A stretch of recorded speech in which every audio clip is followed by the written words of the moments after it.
आशीष जी, मुझे लगता है ये जानबूझकर एक छिछोरापन था, ये अपमानित करने का एक प्रयास था, लेकिन इससे अपमान नहीं होता, इससे इनका छिछोरापन आया है। मैं आपको राष्ट्रपति भवन से जो प्रोटोकॉल का लिस्ट आता है, और बाय एंड लार्ज वो वही प्रोटोकॉल पूरे देश में फॉलो किया जाता है। सबसे पहले नंबर पे राष्ट्रपति है, उसके बाद उपराष्ट्रपति है, उसके बाद तीसरे नंबर पे प्रधानमंत्री है, चौथे नंबर पे यदि कार्यक्रम राज्यों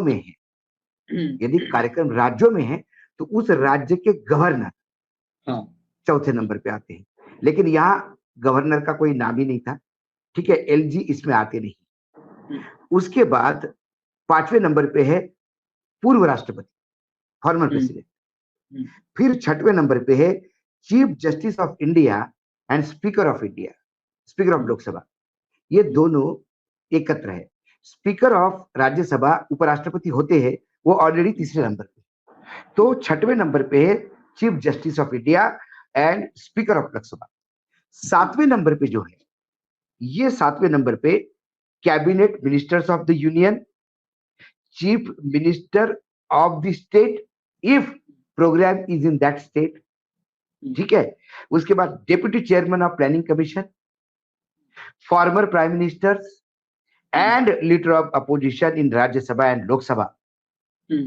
तो जहां कैबिनेट मंत्री बैठे थे, उन्हीं के बीच में लीडर ऑफ अपोजिशन की जगह है सातवें नंबर पे। फिर 7A है holders of Bharat Ratna award. फिर आठवें नंबर पे एम्बेसडर्स एंड फिर chief ministers of other state and governors. 9 नंबर पे जजेस of the Supreme Court. 9A पे chairman of Union Public Service Commission, election commission. 10वें deputy chairman Rajya Sabha, deputy chairman, और फिर ऐसी लंबी लिस्ट है। तो सातवें नंबर पे बाकायदा government of India Rashtrapati Bhavan से जारी प्रोटोकॉल के अनुसार सातवें नंबर पे cabinet ministers of the union, chief minister of the state with in that respective state, यदि उस राज्य में कार्यक्रम होगा तो मुख्यमंत्री है सातवें नंबर पे, deputy chairman planning commission, former prime minister, पूर्व राष्ट्रपति, प्लानिंग कमीशन मतलब नीति आयोग के चेयरमैन होंगे यहाँ पे, and leader of opposition and Rajya Sabha and Lok Sabha. इसके मायने ये है कि यूनियन कैबिनेट मिनिस्टर के साथ राज्यसभा लोकसभा बैठेंगे। इसके मायने ये है कि आपको जहां अमित शाह बैठे थे, जहां शिवराज सिंह चौहान बैठे थे, जहां निर्मला सीतारामन बैठी थी, वहां बिठाना।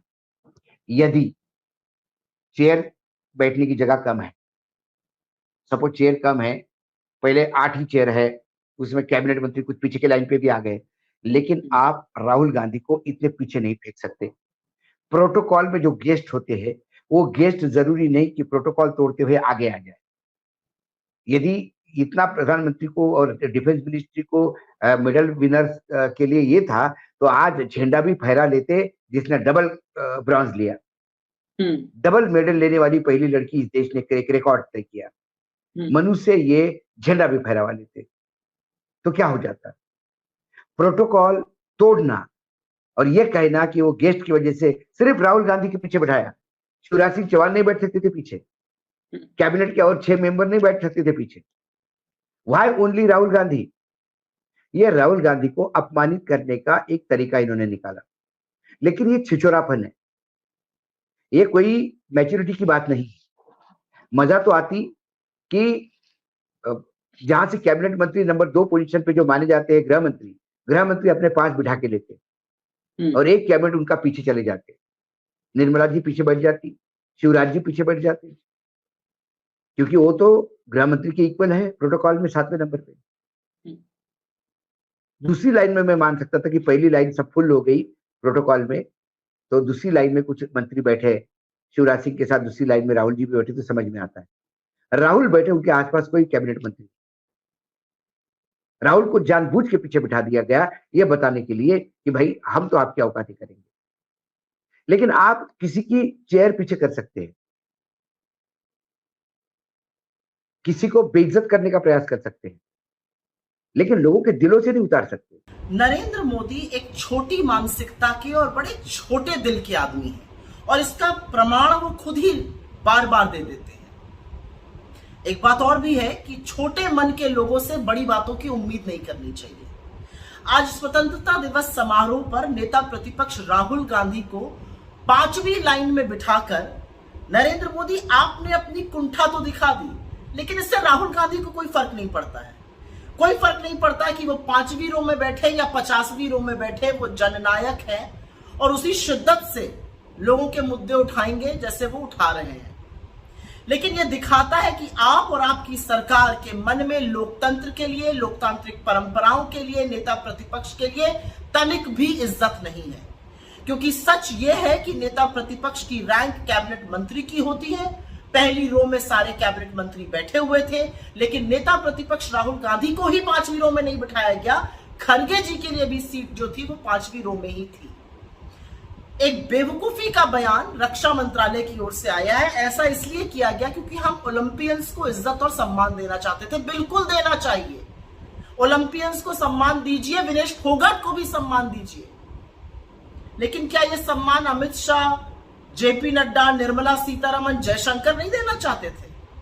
तो आपके बयान जो है वो आपकी कलाई और खोल रहे हैं, तो बयान ना दीजिए, इससे बेहतर होगा।